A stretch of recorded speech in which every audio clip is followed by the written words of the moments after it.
Good morning, everybody, and welcome to our council meeting of the 2nd of June. Could I please ask everyone to stand for the opening karakia? Tu tawa mai ronga, tu tawa mai raro, tu tawa mai roto, tu tawa mai waho. Kia tau ai te Māori tū, te Māori ora ki te katoa, hone huie tai kie.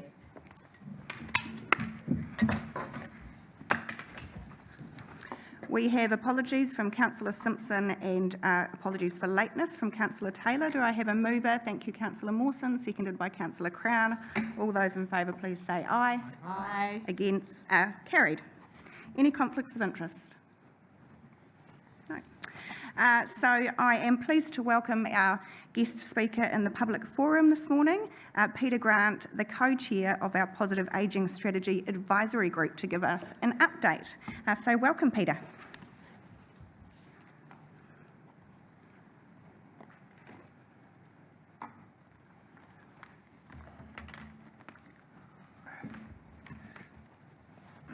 Morena kata. Morena. Your Worship, the Mayor and Councillors for Napier City.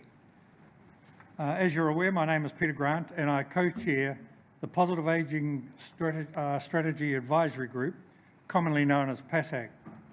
The other co-chair until now has been our kaumātua Piri Prentice, but unfortunately Piri's services and expertise is needed in many areas of our community, as you're aware, and so he has decided to step down from the co-chair role. We are working with Piri to identify another person who would be suitable to fill this role, and when we've identified that person, I'll ask Her Worship to appoint the person to the co-chair role. I also acknowledge Councillor Greg Mawson, who is the council representative on our advisory group.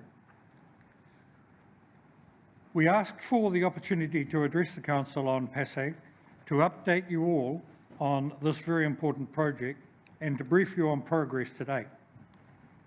PASAG was formed when I had a meeting with Her Worship and Councillor Mawson on the 3rd of November last year. At this meeting, I was appointed as the chair of the group.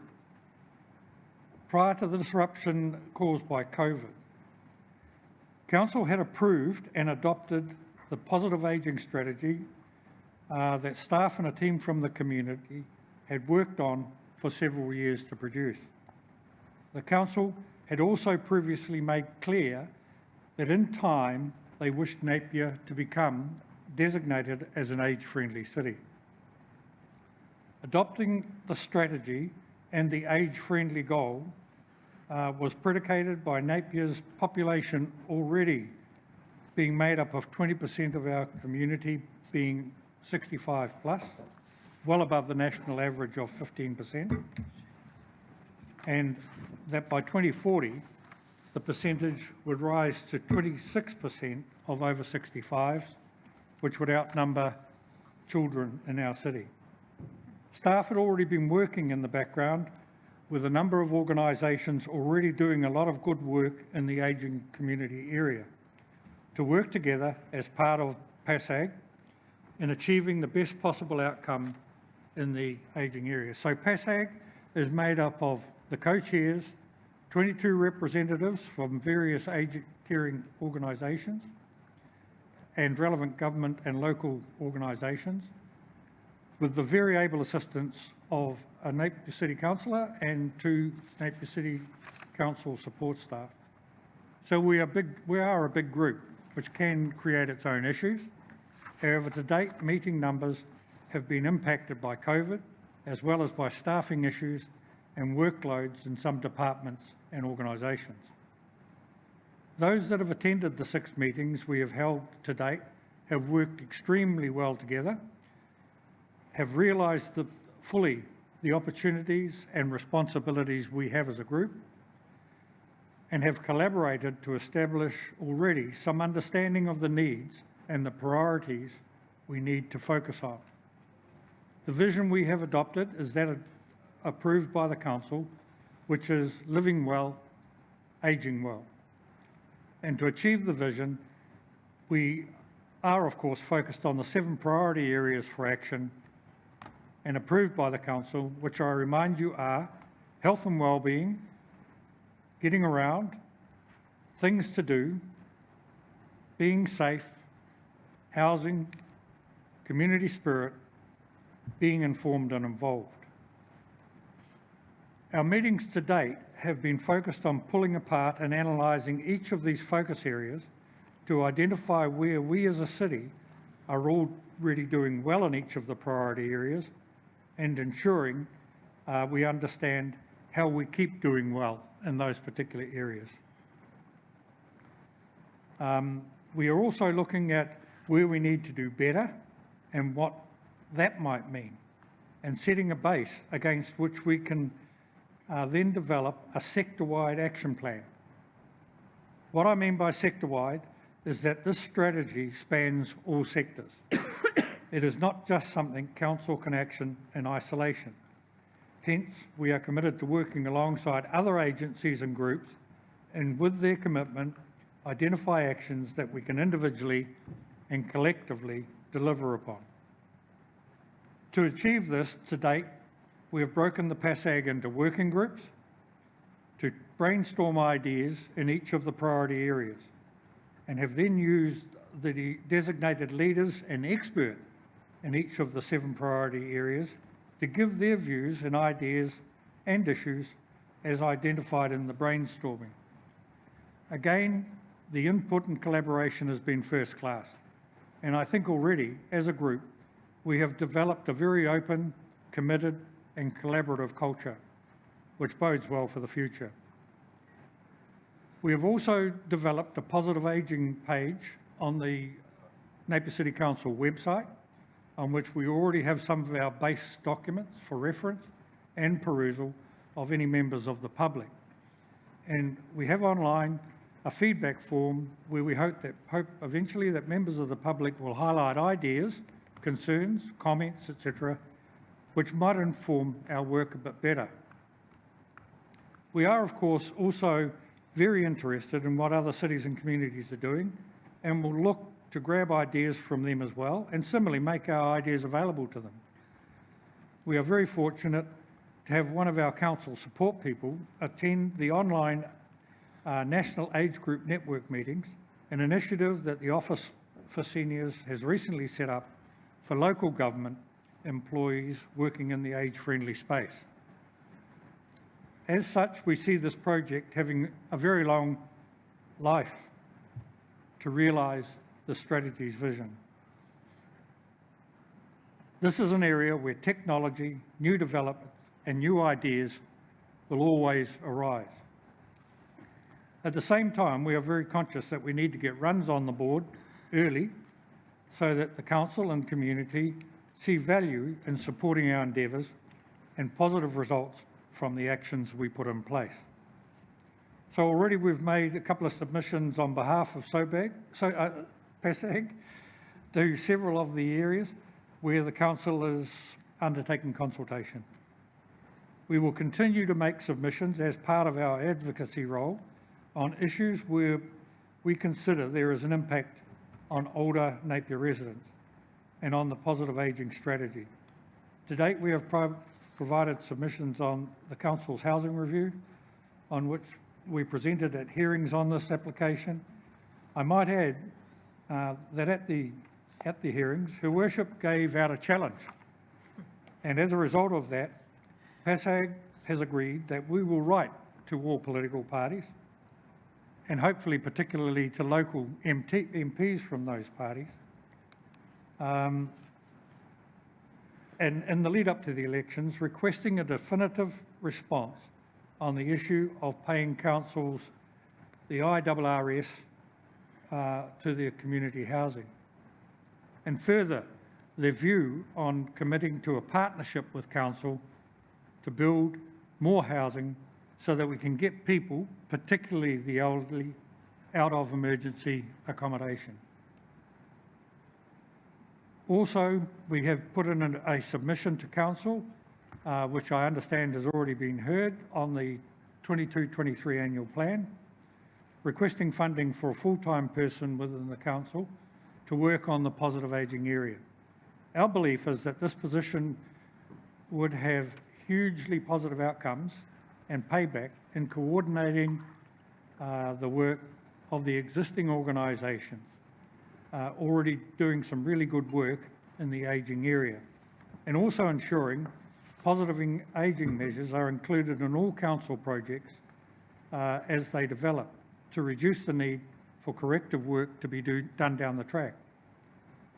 We also requested some small level of funding in this next year to enable any small projects that we may identify, like celebrating the appropriate International Day for Older People. I understand the applications were not successful, and that's all part of the game, and that will likely impact on us achieving less perhaps in the next year than we would wish, but don't worry, we'll come back for more in the next review. We are planning to have an action plan drafted for final PASAC review within the next 2 to 3 months. In the meantime, we are fully supportive of actions continuing to be rolled out to support older people in our community, which various PASAC members are committed to delivering as part of their business as usual.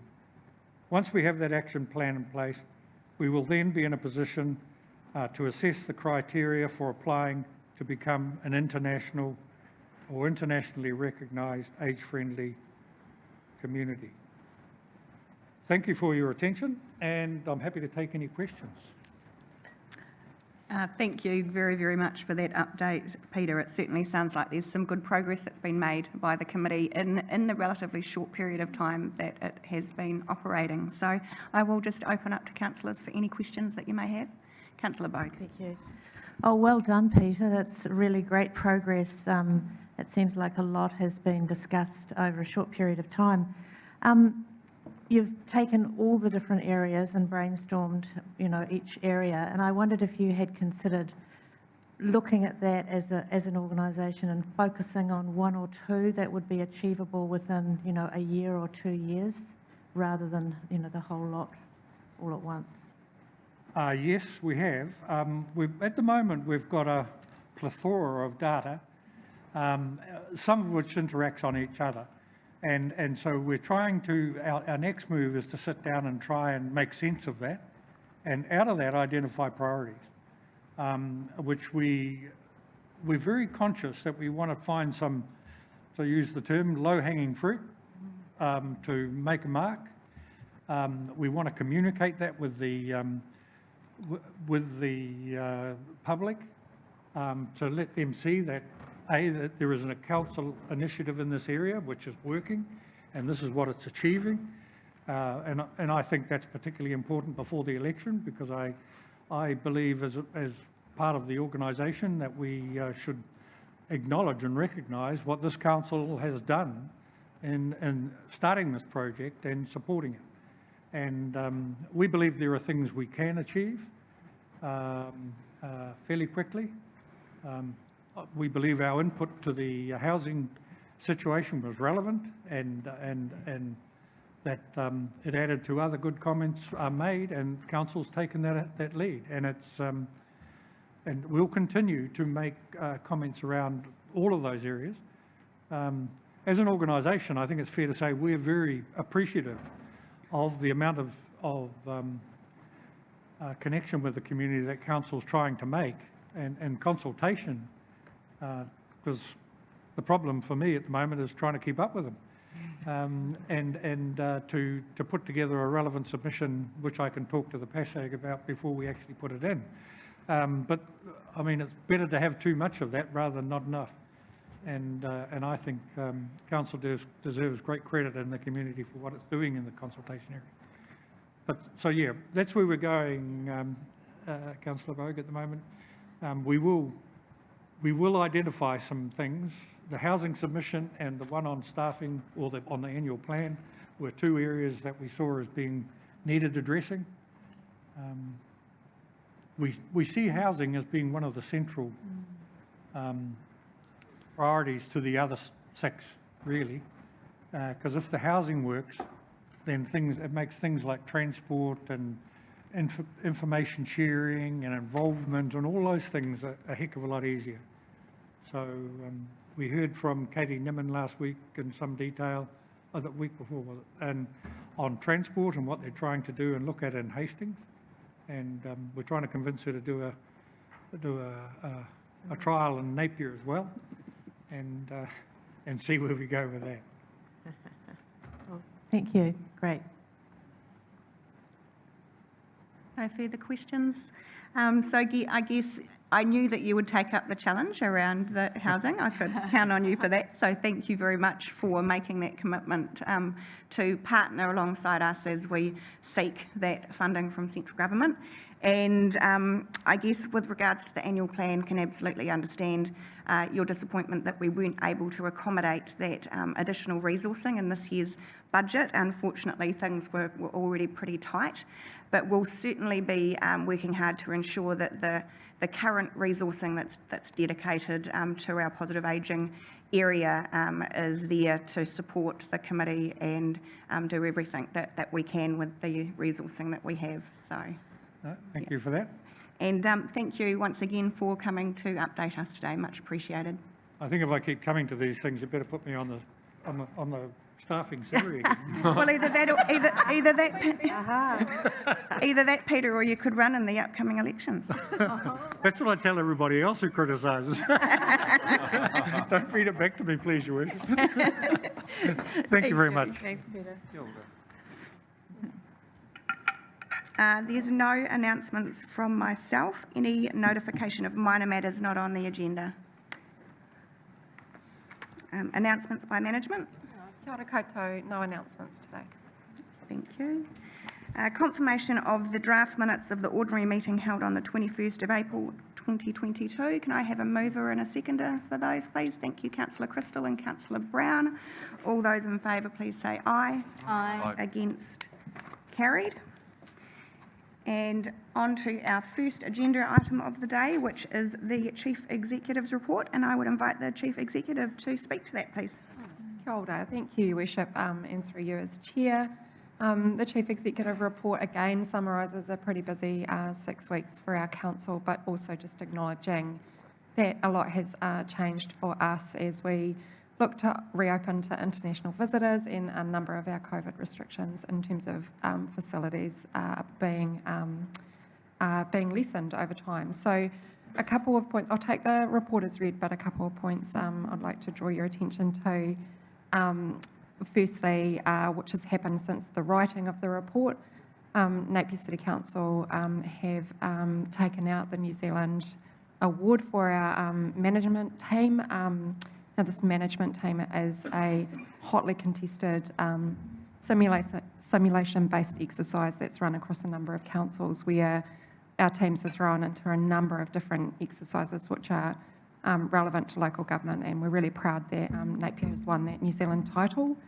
So our team will now travel to Australia to take on the Aussies, so no pressure team, but there's a very proud heritage of New Zealand in these championships. So great news for us, and congratulations to my staff. Secondly, in the report there is, again, as you would expect, some COVID impacts to our organisation, both in terms of the way we're doing business and also our internal staffing. I'll just draw elected members' attention to the fact that our numbers, in terms of COVID positive numbers, are again rising after remaining quite low for some time. So we are experiencing, particularly in our facilities, a number of COVID positive staff members, and additionally we're starting to see some of those winter bugs creep in as well. So still a really strong focus on our health and wellbeing. Additionally, in the report there is an update from the Regional Economic Development Agency. Since last time we met, the Matariki Governance Group have endorsed the governance structure for the Regional Economic Development Agency and set up a board appointments panel with a view to advertising those roles shortly. So that is progressing well. Timelines will slip by a couple of weeks in order to have that board in place to review some of the key documents, but we are still tracking very well on that important agency for our region. So thank you, Mayor Wise. I'll take any questions.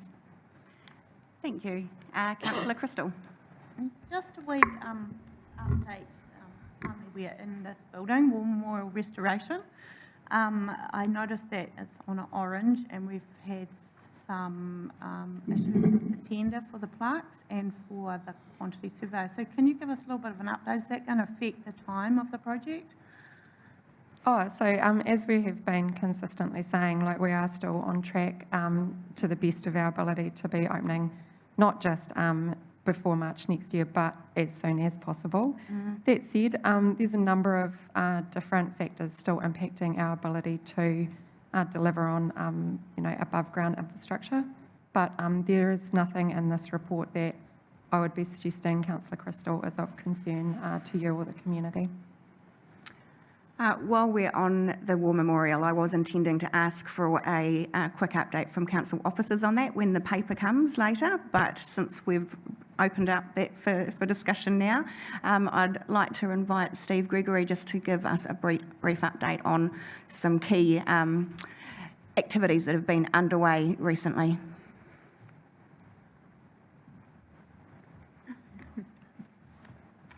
Your Worship and councillors, since we last saw you and since our last project control group, unfortunately Drew and myself have been off with COVID, but there are some key points to inform you about.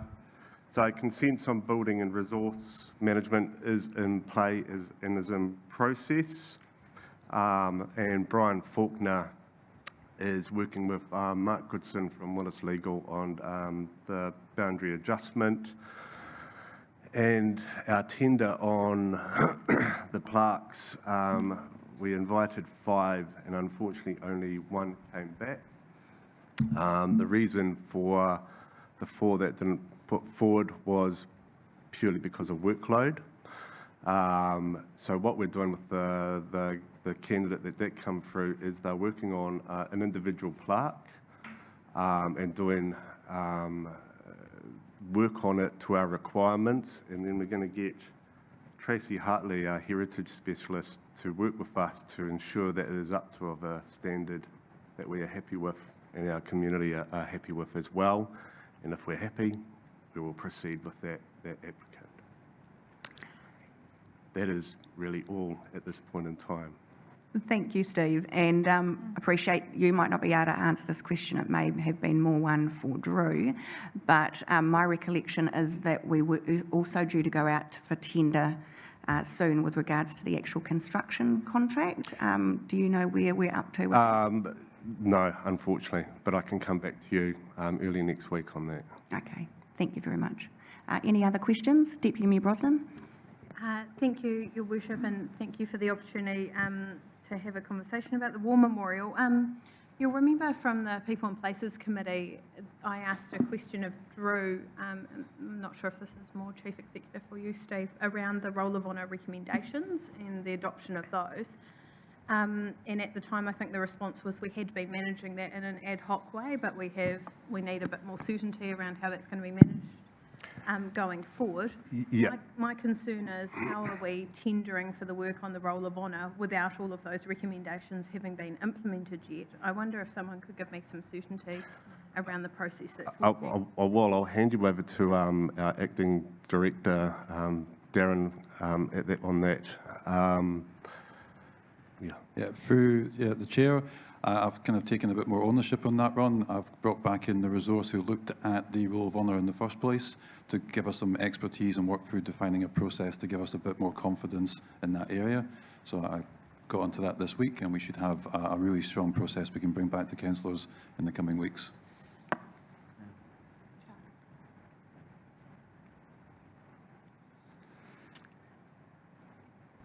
Any further questions of Steve on the War Memorial?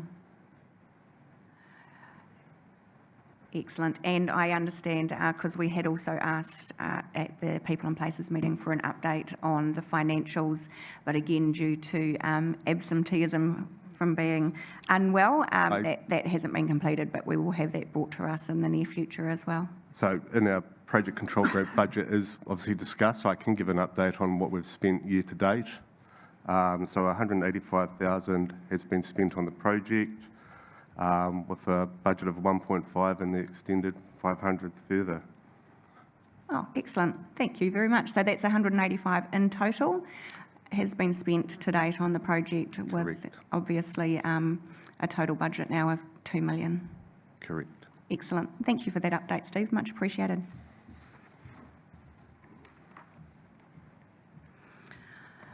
Are there any further questions relating to the Chief Executive's report? Deputy Mayor Brosnan. Thank you. I note in the report, Steph, in the complaints section, the performance of the rubbish contract continues to be a trend. And I just wonder, we have some performance management or some ability in there to cover off those as they occur? Or are we seeing, is this just a trend that we'll expect to see? Thank you for the question, Deputy Mayor. So, I mean, I don't think it's satisfactory to say that complaints is just a trend that we expect to see, but I think we also can acknowledge that it has been a particularly challenging period with rubbish and recycling over, and you know, reluctant to use COVID as an excuse for everything, but that is an area that has been hit particularly hard. And as we have scaled up, again, you'll all be aware that we paused some recycling in particular, and as we have scaled up again, I think there's been an expectation that we would be able to deal with the backlog in a really quick manner, which has not really been able to be achieved to the expectation of some people. So that is an area that we will continue to monitor carefully. At this stage, I wouldn't be suggesting that it is due to the performance of the contractor in a way that performance management would be valuable. However, if I may, you have just reminded me that we are actually experiencing quite a number of increase in complaints in general. And I think in the next Chief Executive report, you are going to see quite a steep increase in the numbers that are being presented. And for the most part, that is due to large numbers of complaints coming in for Three Waters reform. So there's some real devil in the detail of the numbers that we present you, and again, given that this is a relatively new report, I am completely open for feedback as to how we can make those figures more meaningful. Thank you. Thank you, Your Worship. And just a piece of discussion, I note it was really good to see that continued upward trend in the resource and building consent section as well, with 294 new dwellings being consented in the last period as well in the Chief Executive's report. So I just wanted to comment on that. I think that was a good metric. Thank you for that. Thank you, Deputy Mayor. And actually, just because we have touched on recycling, wondered if we could possibly have an update on, we were looking into extending the different grades of plastics that we would be collecting. Has any progress been made on that? Sorry, again, councillors, this is a very broad-ranging report, and it would be quite useful to make sure I'm bringing the right people to the council meeting to answer the more detailed questions. So broadly speaking, at this stage, our team is very heavily focused on central government's recycling reforms. And so in very broad terms, the central government recycling reforms are really about bringing national consistency to what is recycled and what is not recycled. And so most people will be aware that there is at this time a point of difference between the service between Hastings and Napier when it comes to our plastics grade 5. We're looking more to being able to alleviate some of those differences where we can, but mostly the focus of central government is to bring us all into a national framework, which will mean significant changes to the way we run recycling in the future. Thank you for that. Much appreciated. And I guess we can't lose sight of the fact that we need to ensure that we are looking to the future into national frameworks rather than doing things on an ad hoc basis. So I appreciate that update. Any further questions? Councillor Price. I've actually got a comment. It's relating to the police activity, and that we've had a drop in reported crime, which is crime, but it's become quite common when dealing with members of the public. People are not reporting crime, and we go, they come with an issue.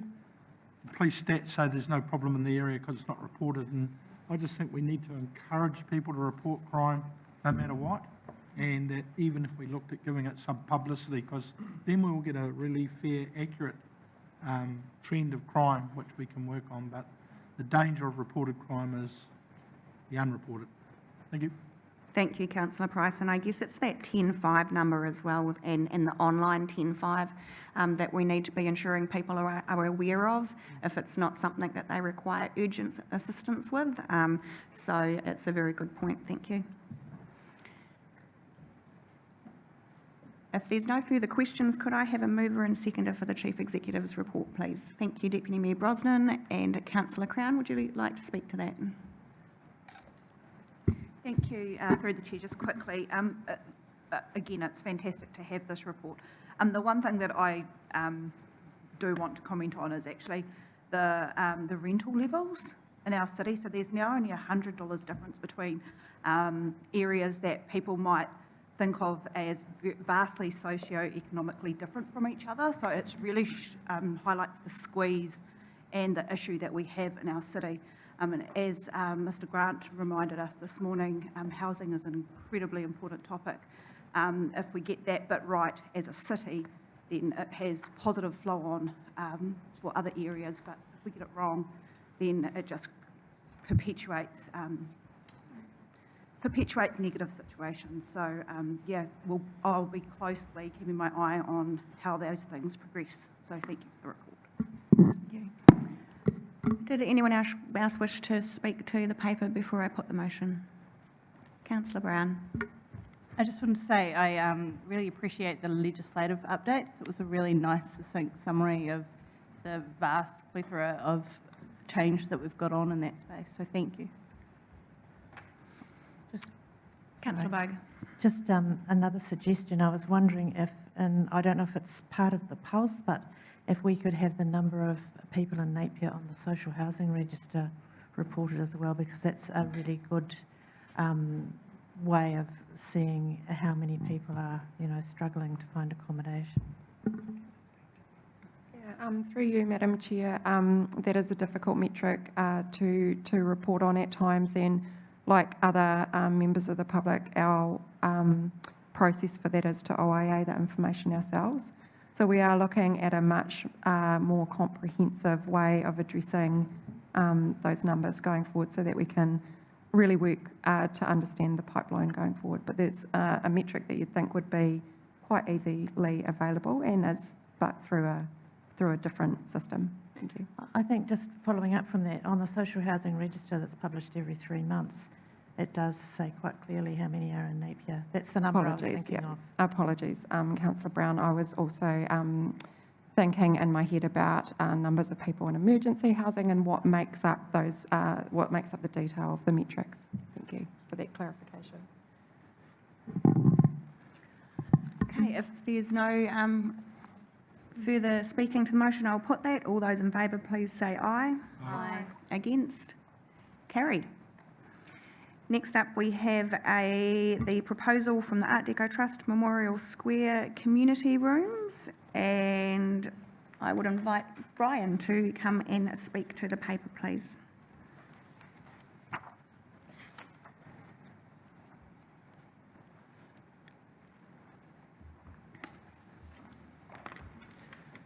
Good morning.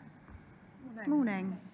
This item obviously follows on from an initial presentation by the Art Deco Trust at the council meeting 24th of March. Subsequently, the Trust sent in a written proposal to council, and that proposal was presented to the Future Napier Committee on the 5th of May.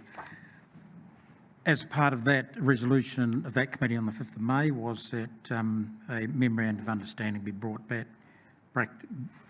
back to council for final approval on the 2nd of June. So hence this agenda item. So the memorandum of understanding is attached to this agenda item, and it simply sets out a framework of how the Trust and Council will work in a collaborative way to the end goal of the restoration of the Memorial Square community rooms and a long-term lease with the Art Deco Trust. So the main thrust, I guess, is that to work collaboratively together, we will set up a project work group with representatives of council officers and the trust, and work through the issues. In terms of the lease, subject to this resolution, we'll get onto that pronto with regards to any requirements under the district plan and the Reserves Act. So we'll get onto that with speed. At the meeting of the 5th of May, there was a comment about involving the representatives of the National Council of Women. So I have contacted the representative there, and we'll consult with them as the plans are developed and as the operating model of how the rooms will operate. So we'll work with them as we proceed.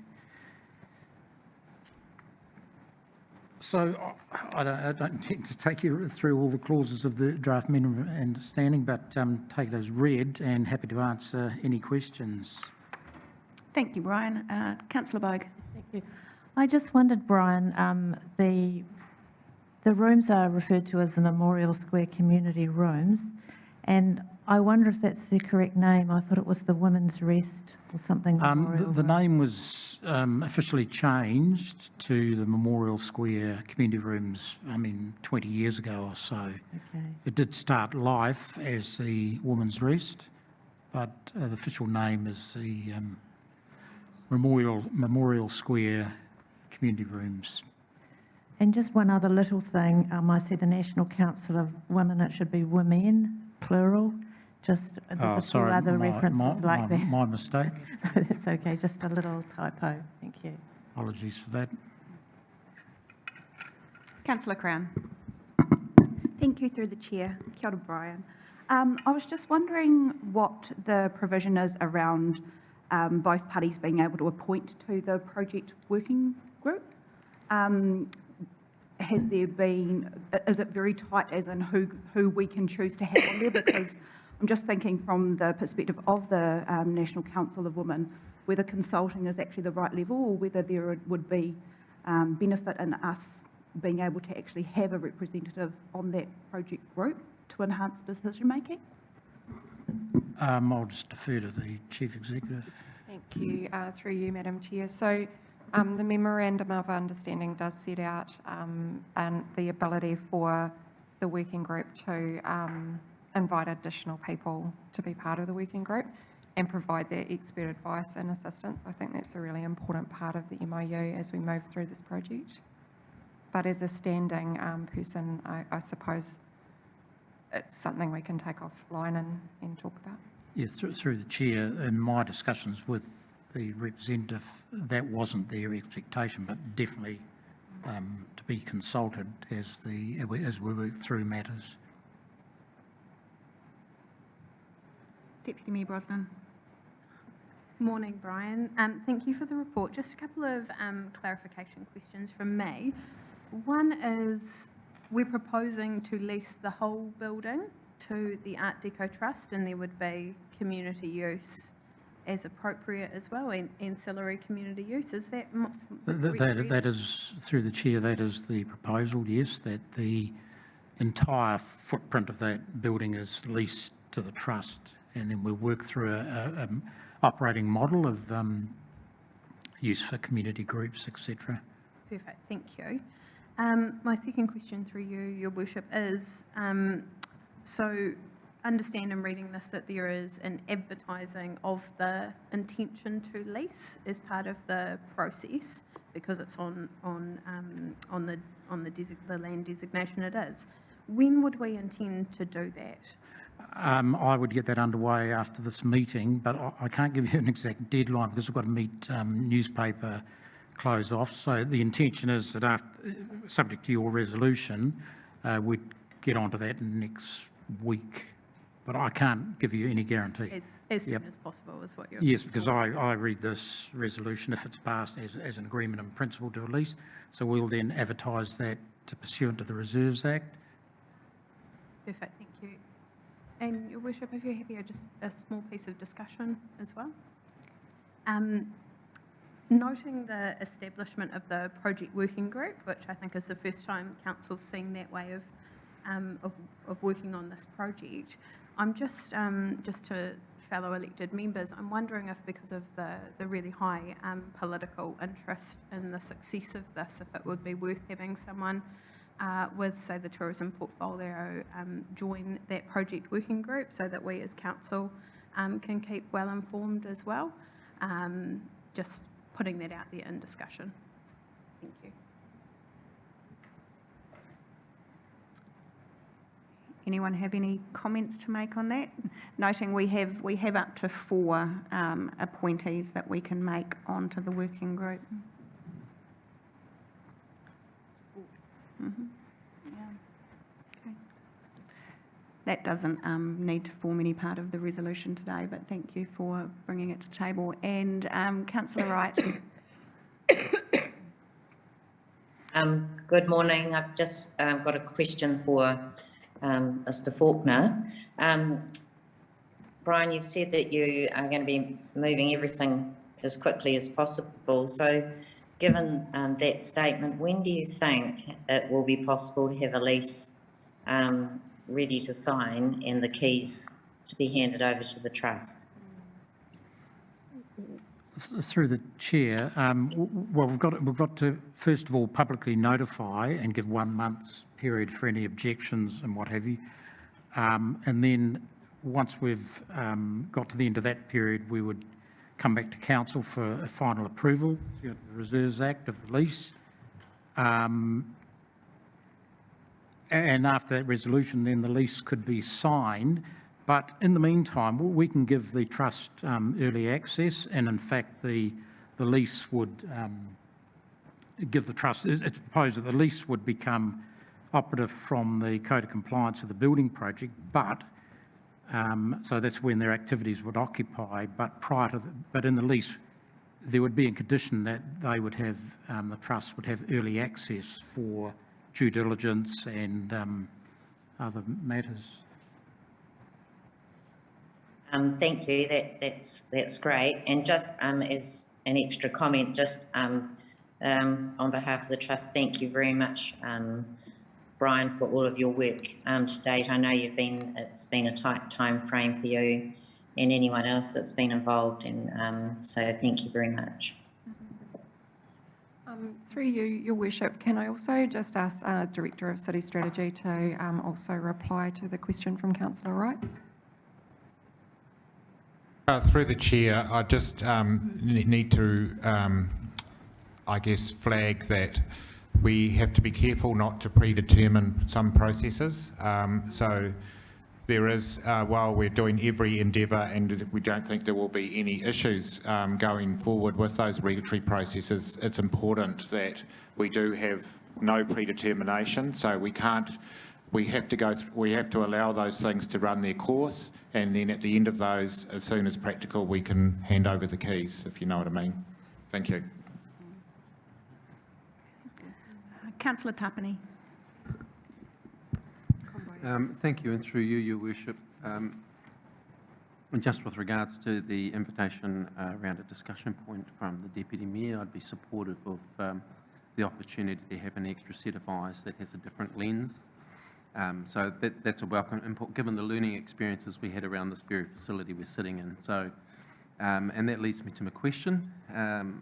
During those early stages of my first term, when this particular war memorial was a heated topic at council, one of the questions asked at the time was, there are some international laws which pertain to buildings, monuments of a memorial nature, and I noticed in the paper there wasn't any specific.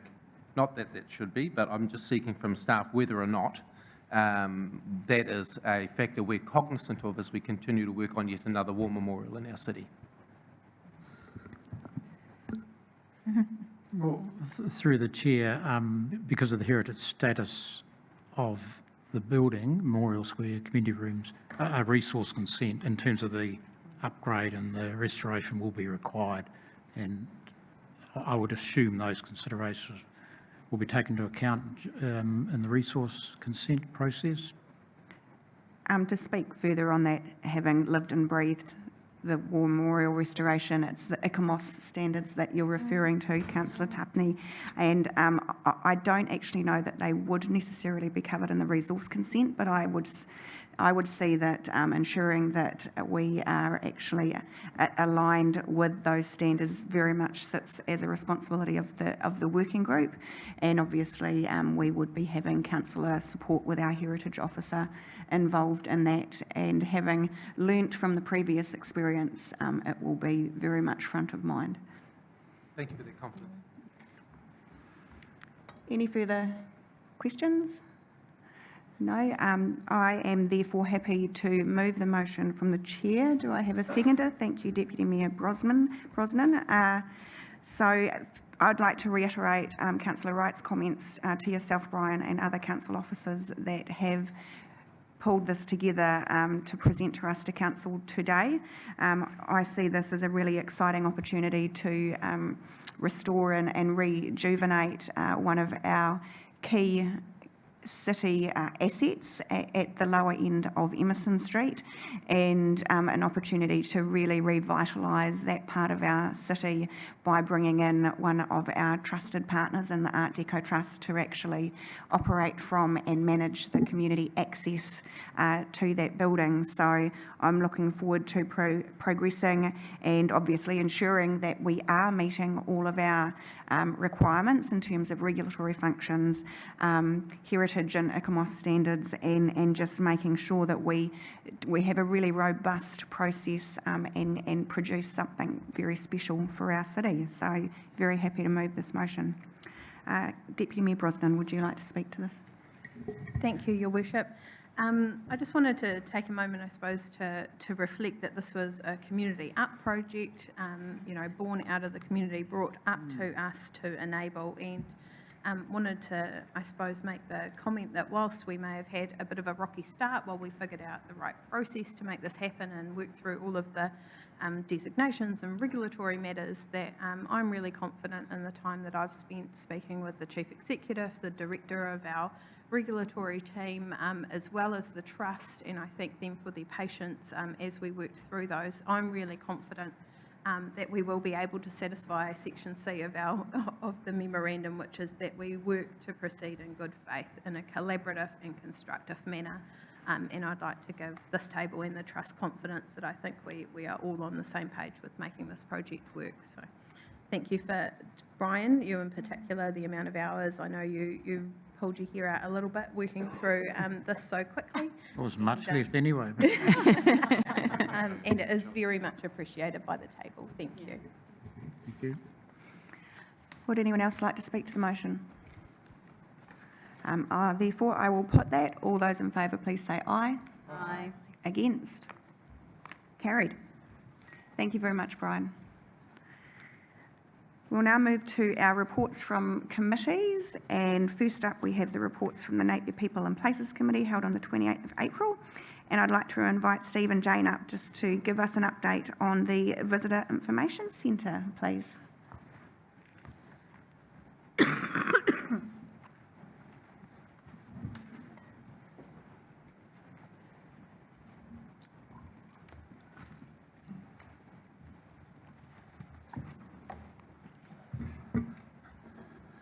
Kia ora. Through the chair, as you know, we've had the wonderful news of central government supporting and funding the Eyesight New Zealand Future Network Strategy. So that's to a value of 2.9 million across the national network, and that is formally supporting the tiered model. So it's tier 1, tier 2, or visitor information centres can go independently. As you all know, we've heavily involved you in that decision making, and we've got strong direction that we are a tier 1 facility. Regionally, with all our stakeholders, we are supported as a tier 1. So it's good news. It's full steam ahead with the Future Network Strategy. Thank you, Steve. Do we have, at this point in time, any indication of timeframes around that transition into the new national framework? Yep. So, more information has come out and surveying when respective eyesites have got the funding ability. We've indicated that we got the ability, as you've approved the capital expenditure for 1 July 2022, 2023. So we are off the blocks as quick as we can. And with being a Tier 1, Tourism New Zealand, Eyesight New Zealand, central government are going to go 50-50 in the investment. So we're going to have the real clout of marketing Tourism New Zealand right behind us, which is fantastic. Excellent, thank you. Councillor Tarpany. Thank you, and through your worship. First of all, congratulations on your work in this space, and the recognition from central government validates that work and echoes the position that services hold in our community. Could you help, this is more a question to you to help our online listeners. Tier 1 with regards to an information centre might be a new term across our residents. Could you help us understand what does that mean for us here in Napier? What is Tier 1? Is that a substantial difference? Does this $2.6 million mean that we're going to be looking at a broad refit or a reconsideration of our provision in these areas? What does Tier 1 mean for us here in Napier? Yeah, through the chair. I guess Tier 1 is like a gateway eyesight. So it looks, the indications are there might be only 12 to 14 Tier 1s, and that will mean a complete refit internally of those eyesights. At the moment, there has been work already done around a new design, a new brand. That's still to be signed off from the board. We've got a board meeting at the end of this month. So we hope to have some decisions come out of that. I guess for a Tier 1, we will receive more support from Eyesight New Zealand and Tourism New Zealand. Tier 2s are more the smaller regional eyesights that will be supported in a lot, a more minor way, I guess.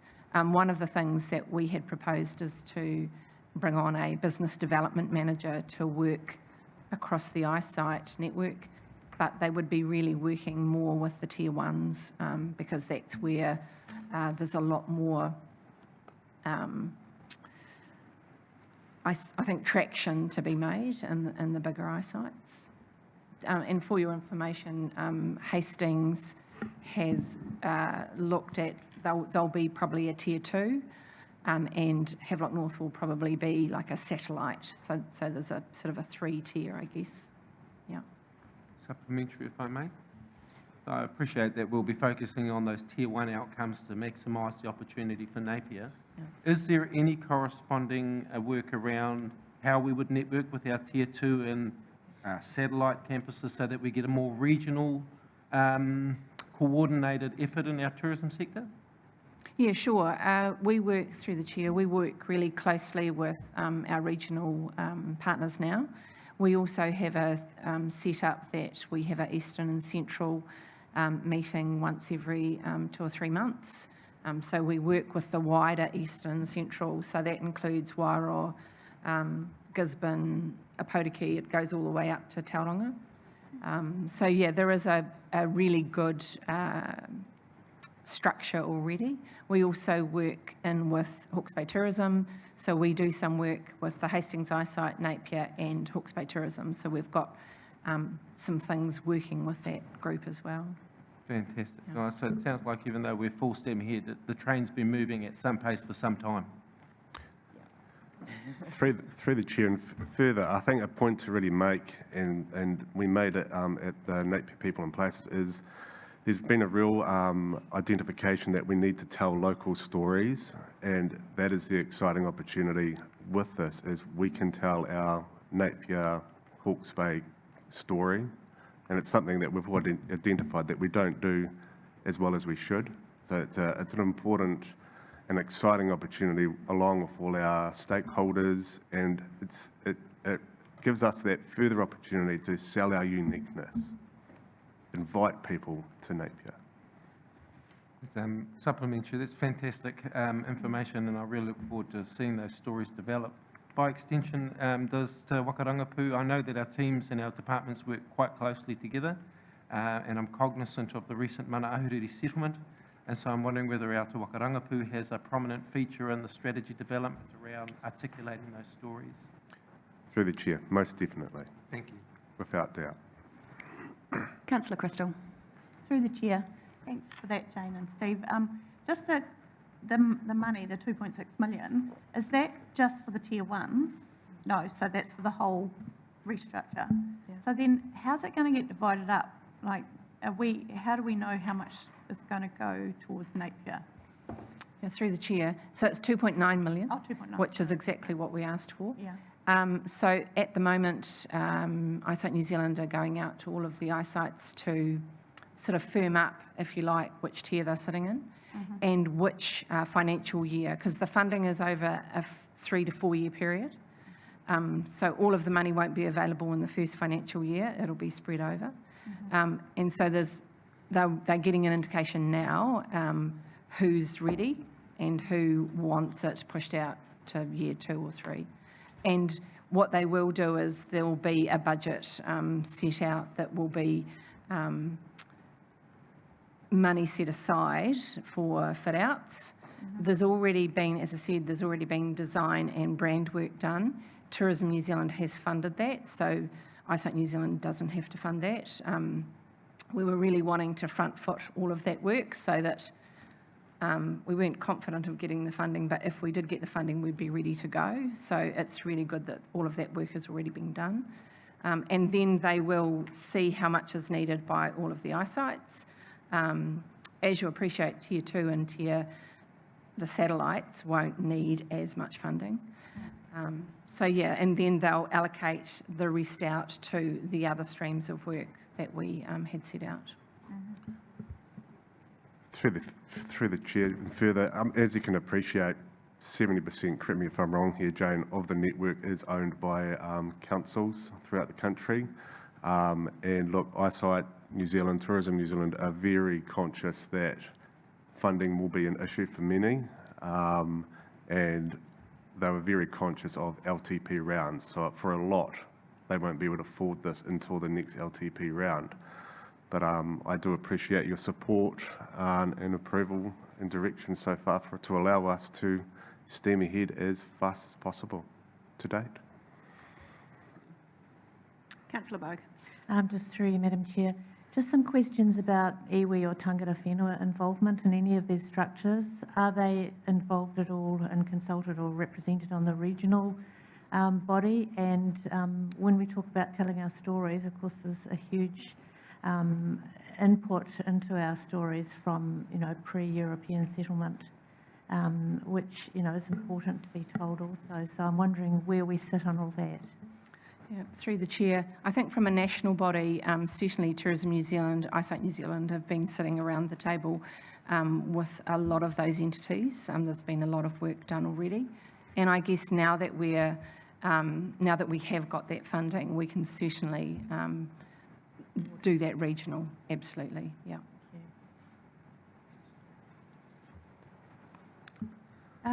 Sorry, can I just ask something else? There was the action point, which hasn't quite been covered, which was the officers were to speak to the Chief Executive, Mana Ahuriri, because their building conservation house was mentioned as possible second choice and will be looked at in the business case that we approved at our People and Places committee meeting. And I wondered how things are going as far as that's concerned, please.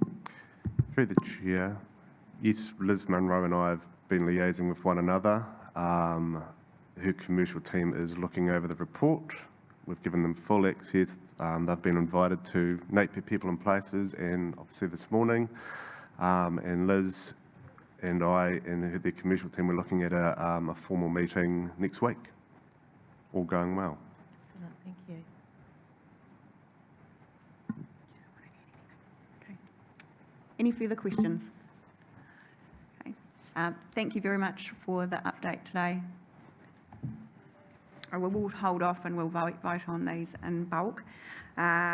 I had intended for an update on the War Memorial Restoration Project. However, we did that via the Chief Executive's report.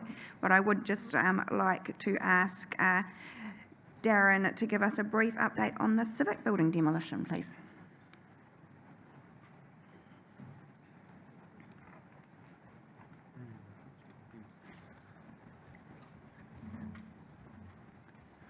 Morena koutou.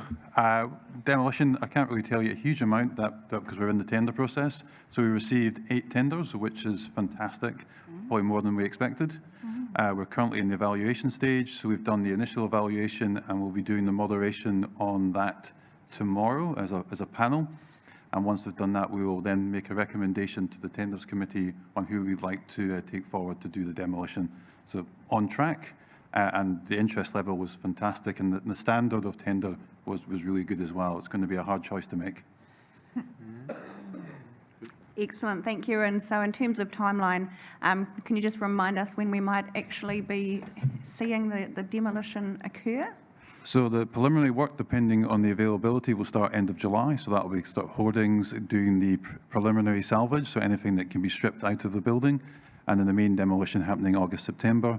Probably with the bridge first, so that will need to be craned out of the between those. So creating that partition between the library tower and the Civic is probably the key priority for them to do, as well as the removal of the artwork, the time capsule, and all of the, and the crest and flagpole would come out pretty early, and then that demolition process through August through till probably January of next year.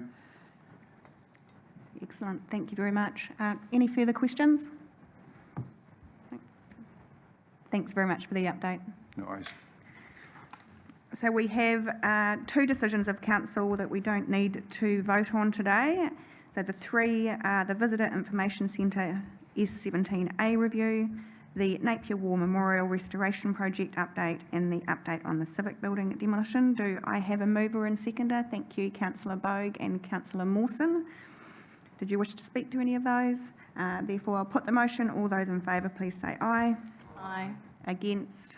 Carried. Next, we have the reports from Prosperous Snapey Committee held on the 28th of April.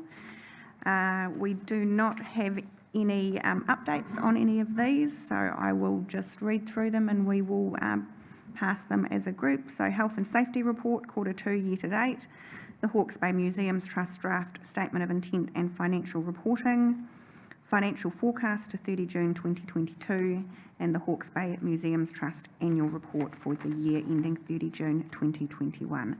Do I have a mover? Thank you, Councillor Taylor and Councillor Crown. Any comments? So I'll put the motion. All those in favour, please say aye. Aye. Against? Carried. Next, a Sustainable Napier Committee from the 5th of May, which was a rather hefty agenda. And I would just like to invite the Chief Executive to give us an update on the agenda item 8, Better Off funding. Thank you. Thank you, Worship. Through you. So councillors will remember that there was an action here for me to bring back a timeline for Better Off funding applications. So we do have confirmation from the department that we can apply up until the 30th of September. What that means for us is that we would be looking to bring a decision to council on that 25th of August for any application.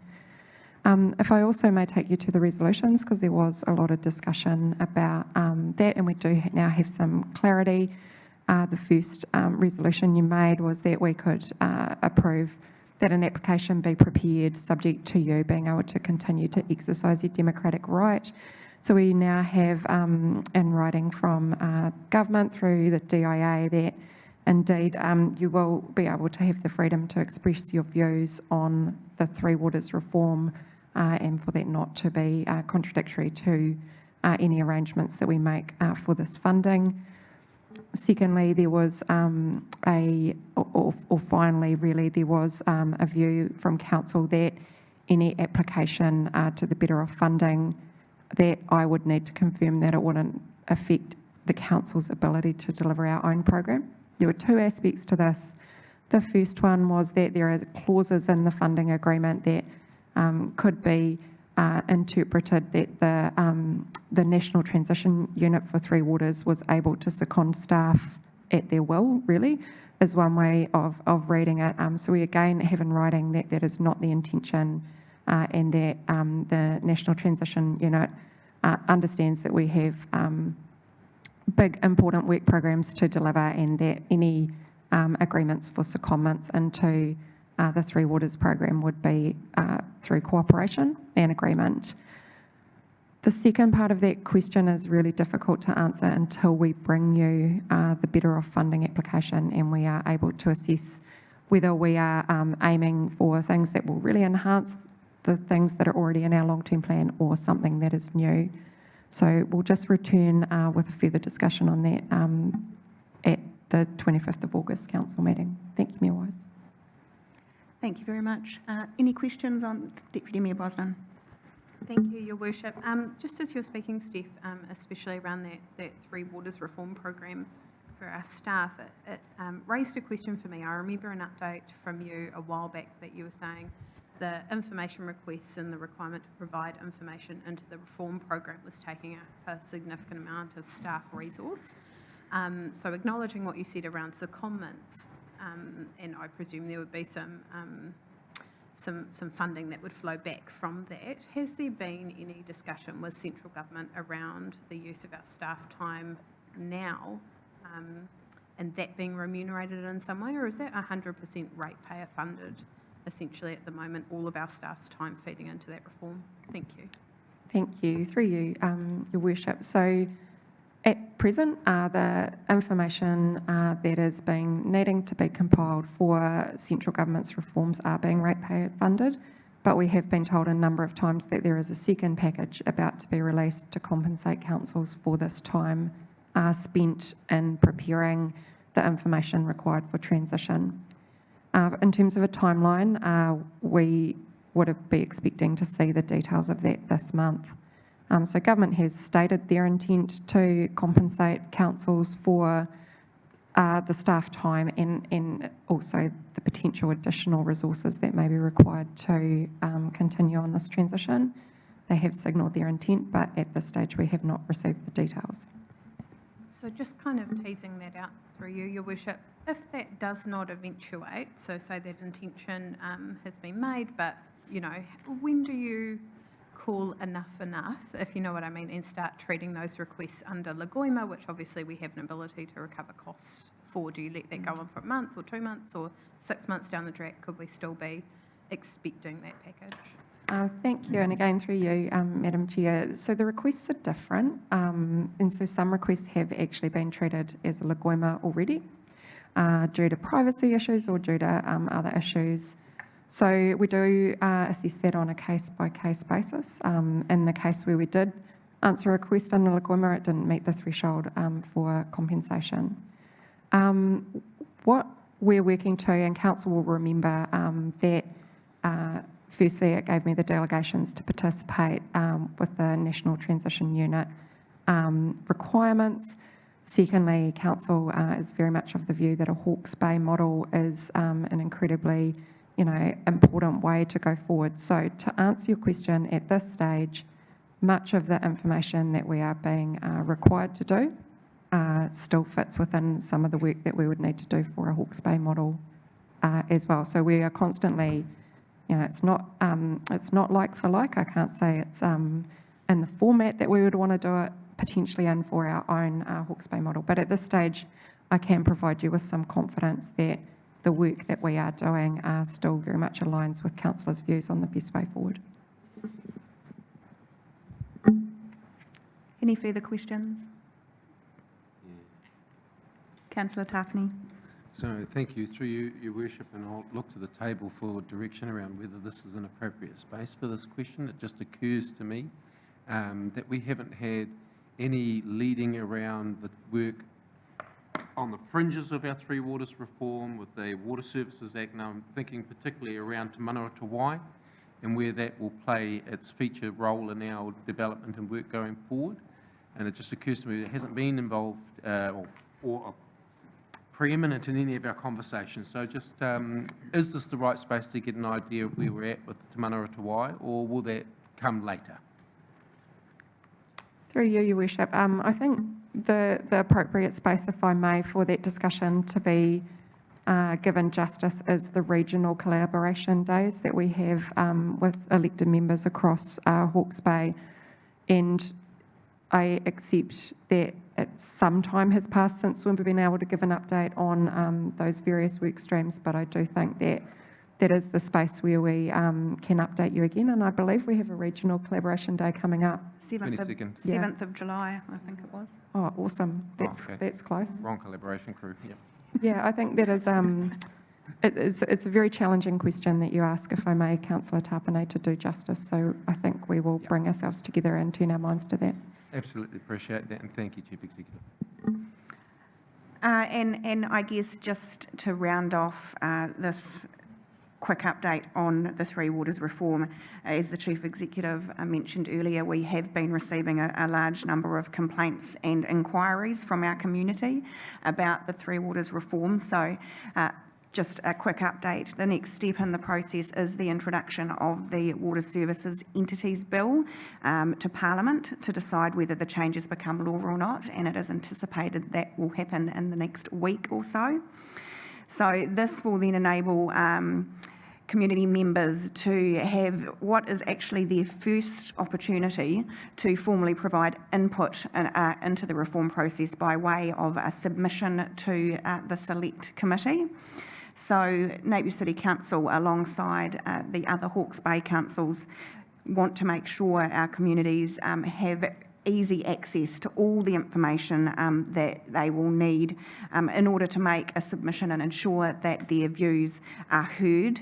So finally, it is time that our community and the people of Hawke's Bay will be able to have a voice on what you will think should be the future for our Three Waters services. So as the local councils, we are looking forward to supporting our community through that process as much as we possibly can. So we'll now move through the reports. If there's anything in here that anyone would like voted on independently, please indicate. Otherwise, we'll move them all in bulk. Number 1 was the dissolution of the Napier Rotary Pathways Trust. 2, the central football relocation of proposed artificial turf at Park Island. 3, proposed McRae field toilet. 4, report on Napier water supply status for end of Q3 21-22. 5, report on Three Waters reform program. 6, adoption of the Code of Practice for land development and subdivision infrastructure. 7, capital program delivery. 8, better off funding. Yes, Madam Mayor, I would like to separate that and vote on it separately.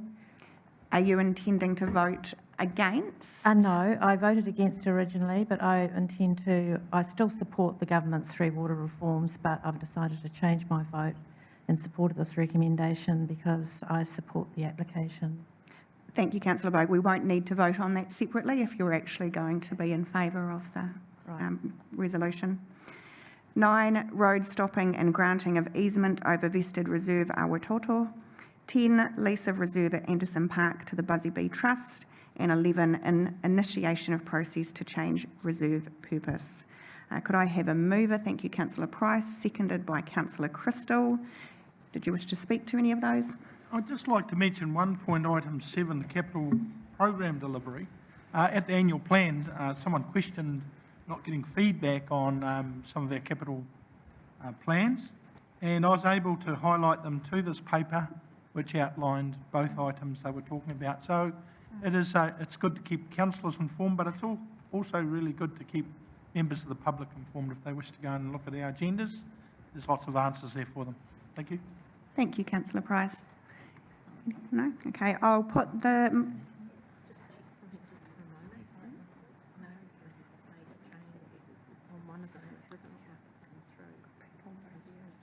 Yeah. Okay.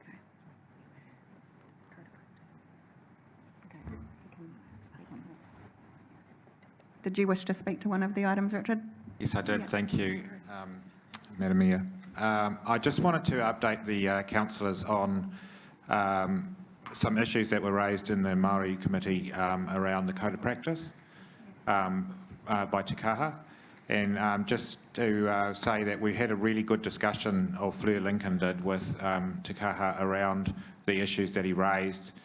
And there are going to be changes to that already in terms of what's coming through in terms of that as a consequence of that. So that whole, I guess, raising it and then dealing with it has led to some really positive outcomes around the code, around the issues that he raised. So I just wanted to add that to the agenda item on this. Thank you, Richard. So has this resulted in changes to the original document that was presented to council? The code of practice is able to be updated continuously. That's Okay. part of its beauty, I guess, is that it can accommodate ideas like that. So it doesn't really matter. Yeah. Right, okay, excellent, thank you. Your Worship, just by connection, do the team have a timeline of when those changes will be brought into? Timeline on the changes? So Fleur's drafted those already, and they'll be put in as soon as practical. Thank you. Councillor Bowe. Madam Mayor, in light of Mr Monake's statements, I'm wondering if we should add a few words perhaps to the council resolution to say that we will take into consideration issues raised by Manukunuku o Te Iwi, just to have it firmly placed in there. Perhaps it does say 2 A's there, but I guess the second A is B, the Sustainable Napier Committee. B, adopt the proofread Code of Practice for Land Development and Subdivision Infrastructure Mark 2022. Help somebody. And taking into consideration concerns raised at the Manukunuku o Te Iwi the committee's suggestions, or something like that. I think if we just make sure, yeah, taken. Does that make sense?